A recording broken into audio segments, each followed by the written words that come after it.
Salam, saya Brian Agusto Hekase dengan NIM 20030200075, kelas C semester 1, Program Studi Administrasi Bisnis, Fakultas Ilmu Sosial dan Ilmu Politik Universitas Nusa Cenana Kupang. Video ini saya buat untuk memenuhi tugas pengantar sosiologi review buku 10. Apa itu sosiologi? Sosiologi adalah studi sistematis dan ilmiah tentang perilaku manusia, kelompok sosial, dan masyarakat. Sosiologi memeriksa kekuatan struktural dan kelembagaan yang membentuk kehidupan sehari-hari, perilaku, dan nilai-nilai sosial kita, dan melihat bagaimana kita membantu menciptakan struktur dan institusi sosial tersebut. Membandingkan dan membedakan sosiologi dengan ilmu sosial dan perilaku lainnya dan disiplin ilmu terkait. Sosiologi adalah disiplin akademis, tetapi ini tidak berarti bahwa itu hanya suatu yang harus dipelajari. Sosiologi pertama-tama adalah sesuatu yang hidup. Mungkin sosiologi Peter Berger mengatakan dengan sangat baik ketika dia menulis, sosiologi bukanlah praktik tetapi upaya untuk memahami.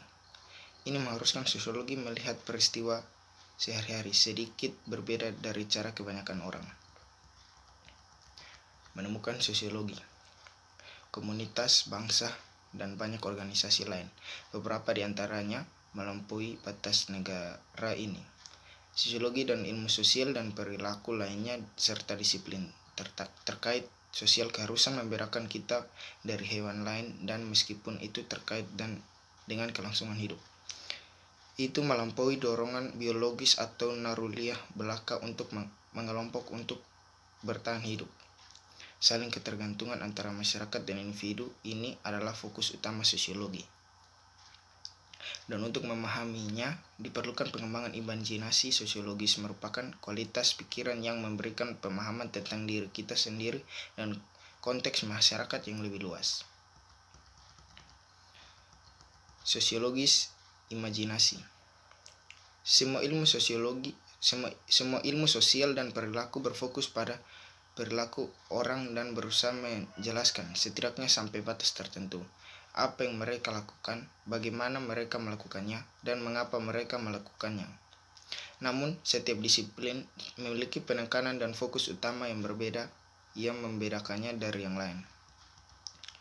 Pertama, sosiologi mempelajari perilaku manusia dengan penekanan dan struktur sosial, kelompok sosial, interaksi, dan masyarakat. Kedua, psikologi mempelajari perilaku manusia dengan penekanan pada individu, kepribadian, dan biologi. Ketiga, antropologi mempelajari perilaku manusia masa lalu dan penekanan pada budaya masa lalu dan masyarakat pra-industri. Keempat, sejarah mempelajari perilaku manusia dengan penekanan pada orang dan peristiwa di masa lalu. Kelima, ekonomi mempelajari perilaku manusia dengan penekanan pada ekonomi dan pertukaran barang dan jasa. Keenam, ilmu politik mempelajari perilaku manusia dengan penekanan pada institusi politik, pemerintah, kekuasaan, dan otoritas. Yang ketujuh, peradilan pidana, bidang terapan yang menggunakan teologi, sosiologi, dan kriminologis untuk menjelaskan penciptaan, penyebab, dan pengendalian kejahatan. Berfokus pada prosedur pidana, penegakan hukum, dan koreksi ke dalam pekerjaan sosial. Bidang terapan dan yang menggunakan teori sosiologis dan psikologis untuk menjelaskan masalah sosial dan untuk mengoperasikan lembaga yang dirancang untuk mengurangi beberapa konsekuensi dari masalah ini. Charles Wright Mills berpendapat bahwa hal ini mengharuskan kita memahami hubungan antar sejarah dan biografi. Hubungan penting ini sering diabaikan, tetapi penting untuk pemahaman sosiologis karena menempatkan perilaku individu dalam konteks sosial yang lebih luas.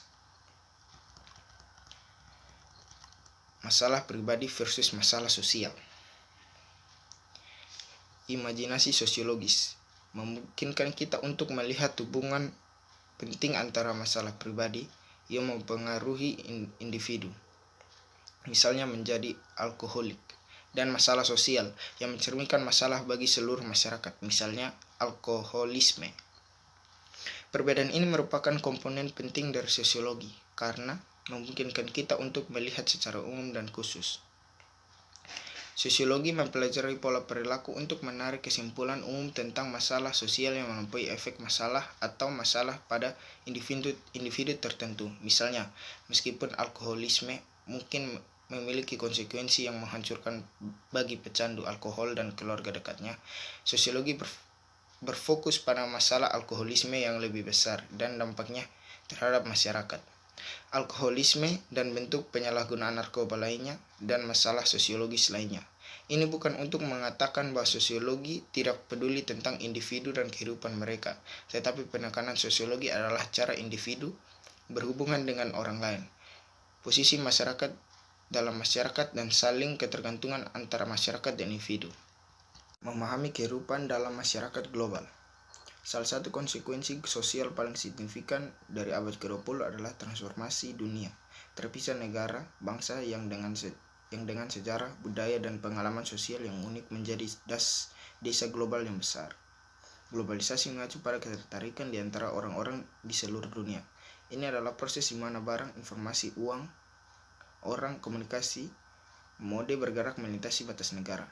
Kemajuan teknologi dalam komunikasi, transportasi, impor, dan ekspor telah membuat ideologi dan kebijakan isolasionisme sosial tidak hanya konyol, tetapi juga mustahil. Seperti yang dikatakan seorang sosiologi, globalisasi mengubah setiap hal. Beberapa hal sosial dapat dibentuk kembali atau terancam mereka tidak bisa lagi diterima begitu saja. Mengenali keberagaman. Bayangkan sebuah dunia di mana setiap orang persis sama, semua orang mirip, bertindak sama, berbicara sama, berpikir serupa. Betapa dunia yang sederhana dan tidak menarik itu.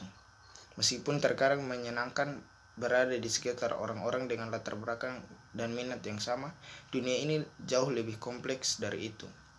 Kita hidup di dunia di mana keberagaman memang menjadi bumbu kehidupan. Globalisasi telah meningkatkan mobilitas. Di banyak tempat menyediakan mosaik sosial orang-orang dari latar belakang ras dan etnis yang berbeda, kebangsaan, agama, dan budaya. Sosiologi dan berpikir kritis. Berpikir secara sosiologi adalah bentuk berpikir kritis yang melibatkan penilaian, ide, pernyataan, dan informasi secara objektif. Ini memerlukan pendefinisian masalah, melihat di bawah permukaan ide yang umum dipegang, mempertanyakan asumsi, menganalisis bukti secara logis dan sistematis, mengenali bias, menghindari reaksi spontan emosional terhadap masalah dan argumen, membentuk solusi yang masuk akal untuk masalah, dan mengembangkan toleransi untuk hal tertentu, jumlah ketidakpastian dan ambiguitas. Sederhananya, pemikiran sosiologis melibatkan mengajukan pertanyaan dan mempertanyakan jawaban. Ini membentukkan melihat lebih dekat pada dunia sosial kita. Simbolik interaksionis perspektif. Perspektif interaksionis simbolik memandang makna sosial sebagai yang timbul melalui proses interaksi sosial. Interaksionisme simbolik kontemporer bertumbuh pada 3 pesimis dasar. Perspektif teoritis utama dalam pandangan sosiologi. Yang pertama, tentang masyarakat. Kedua, konsep dan ide utama. Ketiga, kekuatan. Keempat, kelemahan. Kelima, interaksionisme simbolik. Keenam, fungsional struktural. Ketujuh, konflik. Para pendukung perspektif ini sering disebut sebagai perspektif interaksionis, terlibat dalam analisis tingkat mikro yang berfokus pada interaksi sehari-hari dan dari individu dan kelompok dalam situasi sosial tertentu. 3 konsep utama yang penting untuk memahami pendekatan teoritis ini mencakup simbol-simbol yang bermakna, definisi situasi, dan diri yang memandang kaca. Selain itu, 2 jenis penting dari analisis teoritis cocok dengan perspektif interaksionis: analisis dramaturgi dan pendekatan pelabelan. Simbol-simbol yang berarti. George Hamid menegaskan bahwa proses interaksi sosial yang sedang berlangsung dan penciptaan pendefinisian dan pendefinisian ulang dan simbol-simbol yang bermakna memungkinkan masyarakat. Simbol yang bermakna adalah suara, objek, warna, dan peristiwa yang mewakili sesuatu selain diri mereka sendiri dan sangat penting untuk memahami interaksi sosial. Perspektif fungsionalis struktural. Perspektif fungsionalis sangat dipengaruhi oleh ide-ide Comte, Spencer, dan Durkheim.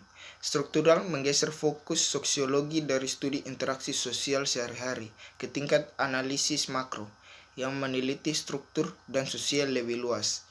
Secara keseluruhan, perspektif ini menekankan struktur dan tatanan sosial, sering disebut sebagai perspektif fungsionalis atau fungsionalisme. Fungsionalis struktural memandang masyarakat sebagai sistem bagian yang saling bergantung dan saling terkait. Dalam keseluruhan struktur sistem, setiap bagian memenuhi tertentu fungsi, yang dengan demikian berkontribusi pada fungsi keseluruhan sistem secara keseluruhan. Struktur sosial. Perspektif fungsionalis struktural berpendapat bahwa masyarakat memiliki struktur yang terdiri dari berbagai komponen penting, misalnya institusi sosial dasar seperti keluarga, agama, pendidikan, politik, dan ekonomi. Ini dalam lembaga yang saling terkait dan saling bergantung. Masing-masing menjalankan penting yang fungsi berkontribusi pada struktur masyarakat secara keseluruhan. Fungsi manifest dan laten.